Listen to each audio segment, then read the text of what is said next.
A week has passed since the station received the dreadful tape sent by a mysterious stranger called the Deemster. Ross, still appalled, he ruminates the incident on his way to work. He can't stop thinking about it, relentlessly poking him, giving him restless nights. A lurid dream in his already nightmarish sleep is haunting him for days to come. He recalls the rusty voice from the tape, stressing how unlawful grace is, in a way taunting the incompetence of those in power. The words anger him, perchance stemming from the possibility that they are true. He has a profound monologue in his mind, as though having a debate with himself. The Deemster will judge you. Who the hell does he think he is? Simply a psychopath looking for excuses to kill and cause havoc. How can he possibly think he is the good guy here? How are you different from the other criminals? How, Mr. Deemster? He takes a long pause, attempts to accurately examine the state of affairs, finally coming to the realization that perhaps he is not entirely right. Is he wrong though? Grace is a mayhem of a place, rotting with the people who live in it. This city is wicked. Those in power only enforce greed and corruption. Watching from their palace, the streets rot and decay. Whose morals are in force? How can you distinguish between right or wrong when the very place we live in is unlawful? Who really is the villain? The internal speech brings more questions than answers, leaving him puzzled by the situation. He continues the inspection as he arrives, parking his car and walking into the station. The atmosphere is dull, officers void of inspiration as success is hard to come by. Ross tries to not let the energy infect him by vaguely maneuvering plans to catch the Deemster, in a way to motivate himself. A small group of officers have their eyes glued to the computer near his desk, unaware that Ross is standing behind them eavesdropping. He catches glimpses of the murmurings. Did you know the Deemster was once in the military? A decorated soldier, in fact. No ways. From what I hear, he's a lunatic, a wild man who's lost his mind. He lives just outside the city in the mountains somewhere, like an uncivilized barbarian watching over it, stalking and probing. Jeez, this guy sounds like a mythical creature to me. I read somewhere, one of his fellow troops was so traumatized, he refused to work with him ever again, even quitting the military after what he saw the Deemster do to a child soldier they captured from the enemy's side. Yeah, I'm aware of that too. I know the craziest story involving the Deemster, she says in admiration. Apparently there was a time during the war when the Deemster and a small unit were sent into the enemy territory to suss out the environment. Unfortunately, they were noticed and most of them killed. Guess who survived and made it back to the camp?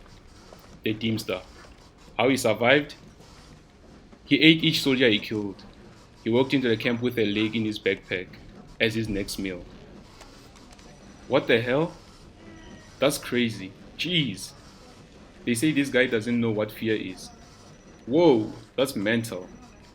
Apparently he's so obsessed with doing the right thing that he'll do the wildest thing for the one truth he believes in. He'll even sacrifice himself. Well, he kills criminals in the name of good and karma. Hence he calls himself the Deemster. What is a Deemster? A judge or juror. One officer aggravates Ross with their comments. A sweet yet obnoxious voice shouts, "You know what? Karma is a bitch. Some of these dogs deserve this." Ross frowns as he is agitated by the remarks. He collects himself before commenting. Really, Nancy? Isn't your job to protect and serve? They all turn to find Ross wearily standing behind them, in shock and in fear of him. She answers back confidently. It is. But let's be honest here. Our justice system is failing. We capture most of these criminals only for them to be released a week later. Not just petty thieves. I'm talking drug lords and murderers. What exactly are we serving, Ross? I get that. But who is it to decide who lives or dies? Who are they to decide who lives or dies? It's only fair for them to enjoy the same torment as their victims. I have no sympathy for someone who takes the lives of others, Nancy replies. He starts stroking his chin, as he always does when he is deeply entangled in his thoughts. Well, I hear you, but no one should decide who lives or dies. No president, king, nor peasant. You live by the sword, you die by the sword. That's all I'm saying. You think the Deemster is one of the good guys? He kills those who have wronged. He does not murder innocent people.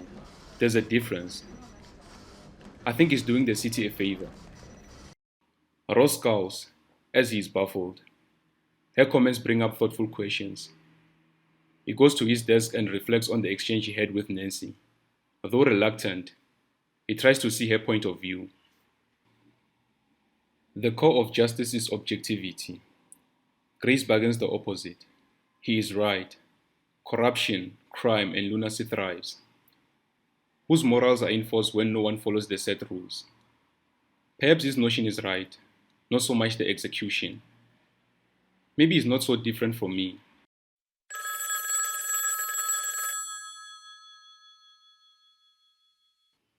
His thoughts are interrupted by the ringing phone. Detective Ross, the Deemster speaking.